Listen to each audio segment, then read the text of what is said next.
Welcome to Gray Hair Talking. I want you to know that at age 70, I've earned all the gray hair that you see on my head.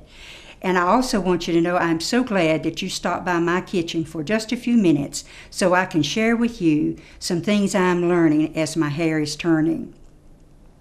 One of my best memories from childhood was visiting my grandmother.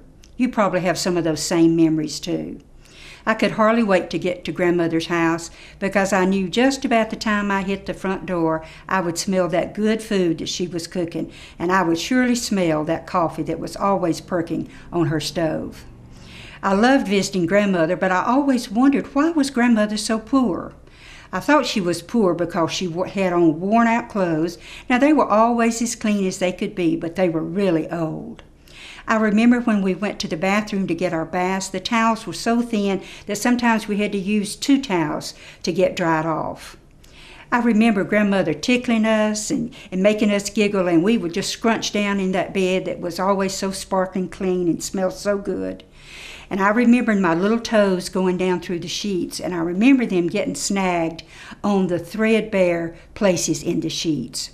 I also remember, as a child would do, I would pull the blanket up over my head, and I was amazed that I could still see the light through those blankets because they were so thin. Well, a few years later, as I was a young married woman, my grandmother died, and it was a sad time for all of us. But it fell on my lot to go help clean out her belongings out of her house. So I did that chore, and I was glad to do it because I love my grandmother. When we went to her house and started looking at all the things that she had stashed away, I was amazed. I was amazed at all the beautiful things that we found. Her chest of drawers, her closets, her shelves were loaded down with beautiful things, gifts that she'd been given for Christmas and birthday and Mother's Day by her children and her grandchildren and even her great-grandchildren. And I found a treasure trove of things that were so beautiful.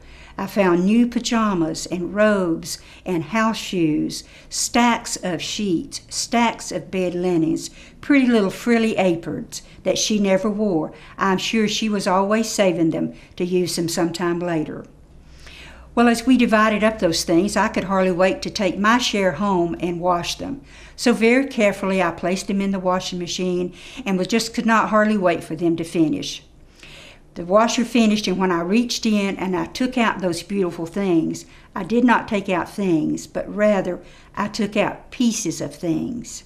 And my heart was saddened because I realized that while grandmother was saving those things, they were rotting from the dry heat, and they were ruined and no longer usable. And then I wondered, what was grandmother saving them for? I wished so much that she had used them and had let us use them. So let me encourage you young women, if you have beautiful things stashed away at your home, I want you to go right now and get those things out. I have women tell me that have been married 10 and 15 years, well, I still have things in the boxes that I got at my wedding showers and my bridal showers. And I thought, that is such a waste. You go right now and get those beautiful things out. Don't save them. Enjoy them and give your family and friends the gift of joy that's found in beautiful things. This is Rachel Solomon. I'm so glad you spent a few minutes with me, and I'm wishing you blessings from Gray Hair Talk.